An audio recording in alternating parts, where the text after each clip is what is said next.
In January 1968, Czechoslovakia, a Soviet bloc country, had begun discussing political reforms. They called it socialism with a human face. To young idealists like Oleg, it seemed like a glimpse of the future, social and political reforms that might spread to the rest of the Soviet Union. But just months later, everything fell apart. In August 1968, Oleg listened in shock as Soviet forces invaded Czechoslovakia. The message from Moscow was brutal and clear. There would be no reform. Under Leonid Brezhnev, the Soviet Union made it known that there was only one way to be communist, and it didn't include liberalization. Oleg was devastated. His entire career had been based on the hope that he could help open up the Soviet Union. His time in Denmark had only made him more committed to bringing reform, but now it seemed clear that change from within the system was impossible. The Soviet government was crushing any hope of progress with military force. Oleg realized he needed a new approach.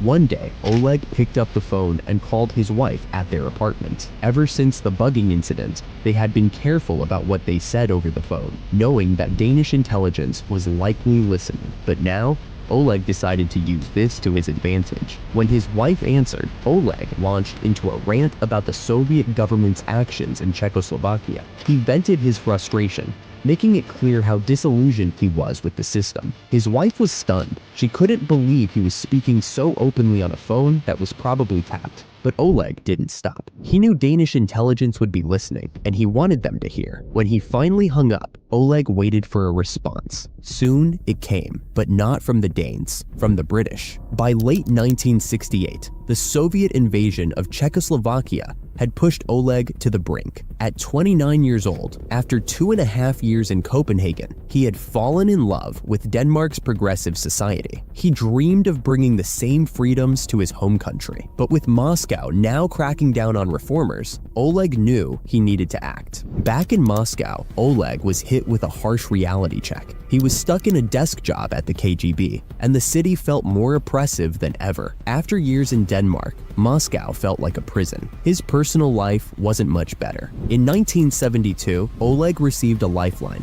a chance to return to Copenhagen. He didn't hesitate. He hoped a break from Moscow might help his marriage, but even if it didn't, it was a great career move. He was offered the role of head of political intelligence at the local KGB station, the Residentura. There was just one potential hurdle: the visa. If the Danes had suspected him of being KGB before, they might refuse him entry. But to Oleg's surprise, the Danish government approved his visa. Behind the scenes, the Danes were still under the impression that Oleg was a gay KGB agent, a false assumption from years earlier that they believed could be used to blackmail him. What's more, this time, they informed British intelligence of Oleg's return. Unaware of the diplomatic chess game happening behind the scenes, Oleg arrived back in Copenhagen in late 1972, thrilled to return. This time, his work as head of political intelligence was even more engaging. He mingled with Denmark's political elite, building relationships with key government figures. But Oleg also hoped that Danish intelligence might reach out through one of these connections. It wasn't long before he met a suave Englishman, referred to by author Ben Macintyre as Richard Bromhead. Bromhead began attending the same diplomatic parties as Oleg, cultivating a friendship.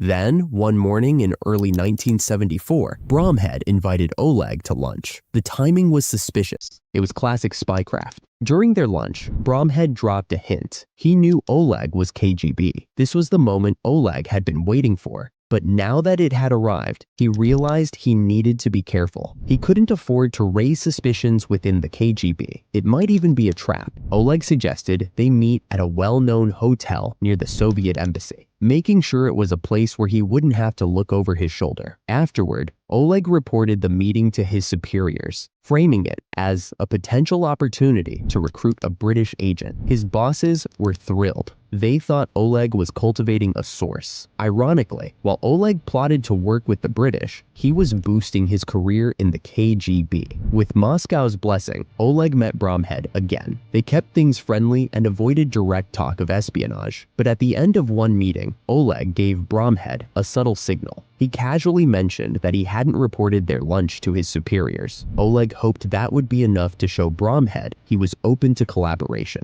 without crossing any lines that might trigger a trap. As the months passed, Oleg's internal conflict grew. He didn't want to betray the Soviet Union. His goal wasn't to destroy his homeland. He wanted to reform it, to open it up to the world. But Moscow had made it clear that reform was impossible. The only way Oleg could help his country was by working with the West. In October 1974, Oleg and Bromhead met for lunch again. This time, Bromhead asked if Oleg would be willing to meet privately to discuss the KGB. Oleg agreed, but laid out his terms: no recording devices, no identifying his colleagues, and no payment. Oleg wasn't doing this for money. He was an idealist, and his goal was to help bring change to the Soviet Union. The British weren't happy about his refusal to accept payment. MI6 believed that paying their agents strengthened the relationship, creating a financial bond that was harder to break. But Oleg was adamant, and eventually, Bromhead gave in. With the terms set,